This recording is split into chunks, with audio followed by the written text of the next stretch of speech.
Clash Royale. Welcome everybody to the first day of SKT versus Afreeca at the Grand Postseason playoffs here at Pro League. It's going to be a great day. I'm Valdez. Joining me today is Wolf. How are you doing? I'm doing great, man. SK Telecom T1 still stands in third place, just over the Afreeca Freaks at 222 points. The Freaks here, they are 147, so you can see the difference between third and fourth is huge because SKT was so dominant in rounds 1 and 2. But in round 3, they had their second worst round in their history of Starcraft 2. The only worst time was when they played in 2013, where the EGTL season, that was their worst. They got 8th place there. This time they were 1 indicator point away from 8th, which would have tied their worst, but they have had better days, that is for sure here, and I still think they are the favorites going into this series, but the Freaks could definitely upset. This is their best opportunity. Yeah, I mean, when you just take a look at the team names, it's like, okay, SK Telecom, right? This team over the Afreeca Freaks, which is a new team. Obviously, it was formed before the Freaks. You know, some players from StarTale, also Spenu afterwards. And when you just take a look at the teams, you're like, okay, SKT should take this, but they're kind of wounded, they're hurt, they're not as good as they used to be, not as dominant. Are their players going to show up for this? Are they going to show up tonight and get off to a good start here, or is Afreeca going to make it interesting? That's the big story. That is the story. Now, guys, just to remind everyone, because I know this happens only once a year, we do have this in a best-of-3 format. So today will be the regular format that you guys are used to. Then tomorrow will be the all-kill format, which you're used to if you watch the round finals. And then on Tuesday, if it is a 1-1, we will go back to the regular format for the third and final ace match, if you will, in the best-of-3. So this is the first day. You get a lot of momentum. You go into match point, and if you win, you advance to play off against KT Rolster. Now, the team lineups, too, when we have this, is a best-of-7, not a best-of-5. Yeah. So it's extended. So you see players that you don't normally actually end up seeing in the regular season. Zone, for example, is playing tonight. Symbol as well. Yeah, we're going to take a look at some stats here as well. SK Telecom, you can see they're 5-2 over the Afreeca Freaks. They have not played in the postseason just yet. They have not played in that all-kill format. If you're taking a look at the teams here, as you were saying, the different kind of setups that we have for each day, it's kind of like a different skill that you need from your players. Do you have that one dominant guy that has a lot of stamina that can play? Then you're going to be good in the all-kill format. Or do you have a really deep lineup, a really deep bench? Then you're going to be better in the first and third days. Most important data here is, I mean, this shows their results in the rounds. The third round, actually, Dark was defeated by Alive, and will actually play against Alive again today. So that's a really exciting kind of rematch situation there, and that was kind of one of the tipping points that allowed the Freaks to defeat SKT in round 3. Here's map data. Map data is often indicative of who plays which maps, but overall SKT has the better map data because they have the better players in rounds 1 and 2. Here's the lineups. We see Zone is going to play off against Super. Symbol, we have not seen this player in so long. Oh, yeah. And he's going to ZVZ a player we haven't seen very long either in Sue on New Gettysburg. It's crazy because you're playing, instead of 4 players, you have to play 6. So it's like your bottom 2 that don't generally see all that much play are coming out tonight. And for the Freaks, that was Symbol and Bomber. They're coming out on maps 5 and 6. And for SKT, it was Zone and Dream. Generally, we were seeing a lot of classic innovation, Dark Sue, or Dark Dream coming out, but SKT, they have to dig deep into their lineup and play some of those other players. So it's going to be really fun to see. Super's PvP is fantastic. I'm really favoring him against Zone, and Sue's ZVZ is actually really good as well. So Symbol and Zone probably going to have a bit of a rough time today. Definitely going to be tough. New Gettysburg as well, a map that really lends towards Sue's style in the matchup because he likes to be aggressive, go for early timing attacks. Both Dream and Dark fell out of the GSL recently in 2 big upsets. Dream losing the TBT to Ryung, and then of course Dark losing to SOS in that final match. It's a tough time to be an SKT fan. Classic, though, he is a 2-time champion against Curious, who won a DreamHack but has never gone very far in individual leagues. But I feel Curious basically carried this team on his back towards the end of round 3 to get them here in the first place.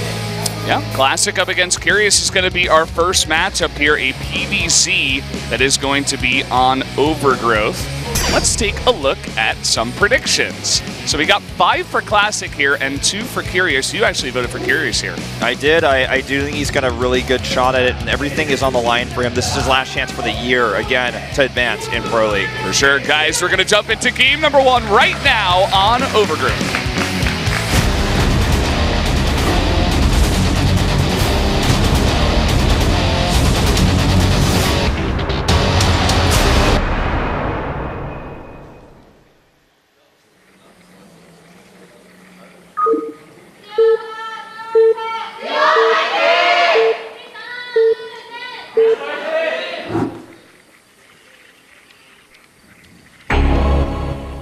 Down here in the bottom left, in the orange for SK Telecom T1, it is Classic. And his opponent to the top right in purple for the Freaks, it is Curious.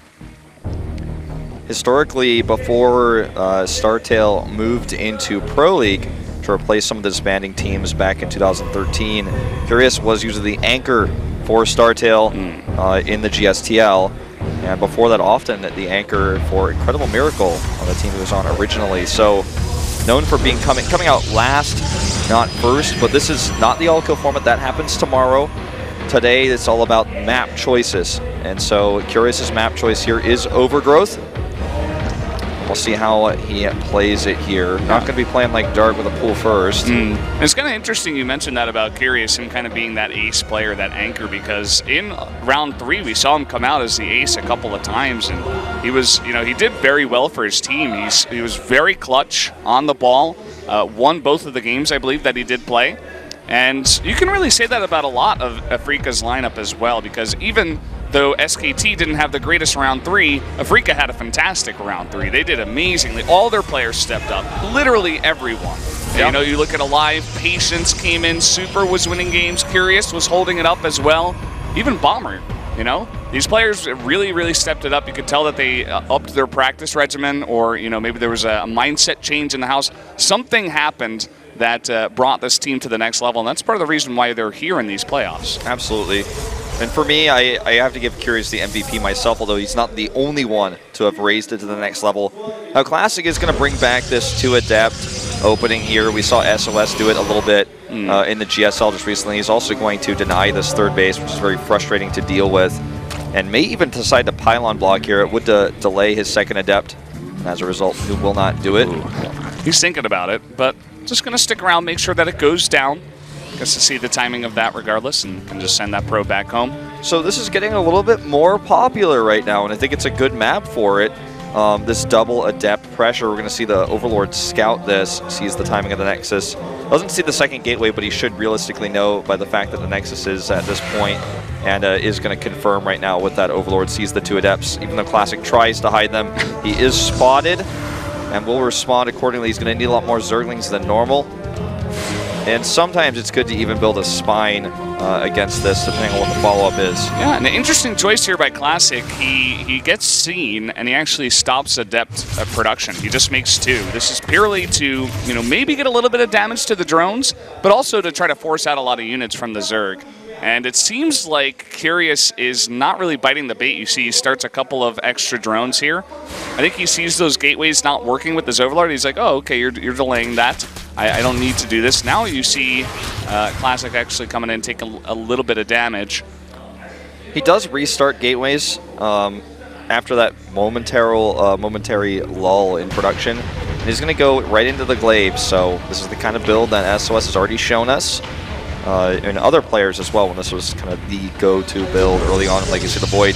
Now, normally what happens next is a big explosion of gateways as soon as he has enough probes to afford that. And it can be an all-in, it doesn't have to be. But with how fast these glaives are coming out, it most likely will be. There's nothing he could do to deny the Overlord scout. He doesn't even have a mothership core to overcharge to push it away. It's just going to get scouted pretty much no matter what. Curious, even though he's going to get the full scout of the base and knows that there's no Stalker to stop that Overlord, he's still going to commit to the Overlord speed. It's going to be good to get follow-up information regardless.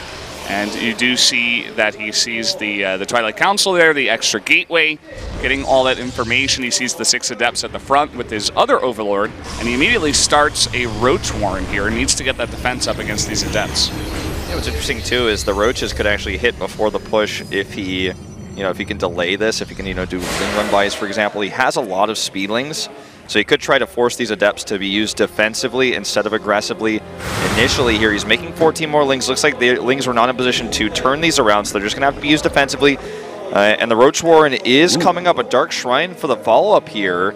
And look at where the robotics facility and the Dark Shrine are. I know you guys can't really see it, but on the mini-map, actually... No, the robotics facility is in the main, okay? This is just the Dark Shrine that's behind those rocks near Classic's base that he's putting up here. So it's going to be hidden. Here comes the Adept Harass. Going to get a bit of drone kills and eventually get surrounded by these Lings. Yeah, with the Glaives, he can be pretty efficient with those. Nice cancel on the Shade to save the Adepts. And because Curious scouted this, he's set up, he's defending. The Roaches that he has out now, he's upgrading them right now. He's getting +1. Nice scout here. I mean, he's pretty much set. He already has a layer on the way before he even scouted this, so he can just get an Overseer. And he's in a really good spot because he's going to have Roach Speed and +1 as a nice follow-up. And Classic doesn't even have a 3rd base yet. And I really think these DTs are somehow going to have to find damage. And I'm not sure how that's really going to work. 2 Spores already on the way. Yeah, it's going to be very, very difficult. You can also see that Classic stopped pro production for quite a bit here. He's at 44, attempting to trade. He scouts the Spores, but he still is going to finish that Dark Shrine. And I guess he's just going to continue to pressure while he gets that 3rd base up. But as you said, not the earliest 3rd base in the world. It's going to be very difficult for him to get continuous damage here against the Zerg. He's going to get that reconstitution now for his Roaches, so they're going to come across the map and reinforce very quickly. Killing any Adepts would be huge right now, and he's going to grab several here. The Shade's not going to finish in time to save the majority of these Adepts. Here comes the Warp Prism back, and a nice Shade saves a few of those there. But the Warp Prism in position for a DT drop. He may just simply skip it. Okay, he's not going to. He's going to commit to it. This is expensive. And unless Curious is out of position, this should find minimal damage because he's already set up defensively. But let's see how well Curious responds, because if he makes a mistake too, this could actually get Classic really good back into this game. Yeah, this game is about to get a bit crazy because notice he still hasn't made any more probes. He's sitting on 44. It's a fake Nexus. Curious if he's looking at the amount of drones that are at the 3rd base, which is a total of 0. He may be able to scout this out, but you could tell that he is, just preparing more and more Roaches here for the defense. And Classic really is just going to try to find some timing here where he can kill Curious, but it's going to be very hard at this point. It really, really is. But I do think this is really great. It's going to test Curious' multitasking, what he's doing here. The DTs can be saved using the Prism's pickup, which is what we're seeing here. He's just trying to harass them and then get out. The Queens really have to be careful and chasing this Prism nonstop. Looks like he finally does deal with that. And deals with the Adepts at his 3rd. So finally, Curious is able to make a push across the map. And he's got reinforcing Roaches, 7 of them on the way. 3 more Overlords being made here. He can just keep cranking out Roaches as soon as he has the money and the Larva. And this is really scary, man. An incredible amount of Roaches on the map. He's up to 39, 5 more about to pop out. Classic. And Classic, he's got 2 Immortals and not much else. He has a few DTs, but sniping the, Overseer is basically impossible. I actually prefer this, what he's doing now, to try to use the DTs for harass, which is drawing some Roaches at home, which means the push isn't as strong as it could be if they were all there. So that Warp Prism is still valuable here. Look at all these Ravagers. He's going to try to target down Pylons. They can't dodge the Biles. And this is a very terrifying push right now. Classic is in some serious trouble. The Mothership Core could be killed by Biles here as well. Classic late on the defense. I don't think he saw this coming in. And now all these Ravagers and Roaches right on top of that Nexus. We're going to have to see some crazy micro here from Classic. Oh, nice Biles there doing some serious damage. And yes, there are a few Immortals here, but the Force Field's now being used against him as Curious comes forward here, sniping those sentries. DTs are here, but there are 2 Overseers. He has to recall to save his army. And this looks like the beginning of the end here in game number 1. It's looking like it. Curious ready to push on in. Cybernetics score is going to go down. Interesting placement on that as well. And as you said, he can just continue to siege with the Corrosive Biles, pick away at these buildings. And I think this should essentially end the game. Curious can take a 4th base. He's getting a Hydralisk Den first. And yeah, Classic may survive this, maybe. Not even likely. But if he does... Even with these units here at the front, but there are more and more popping out from Curious that are eventually going to reinforce. He doesn't have a Cyber Core, so I mean, that's the real big issue here. The ranged units he has that you see on screen are the only ones he's going to have until that core is remade.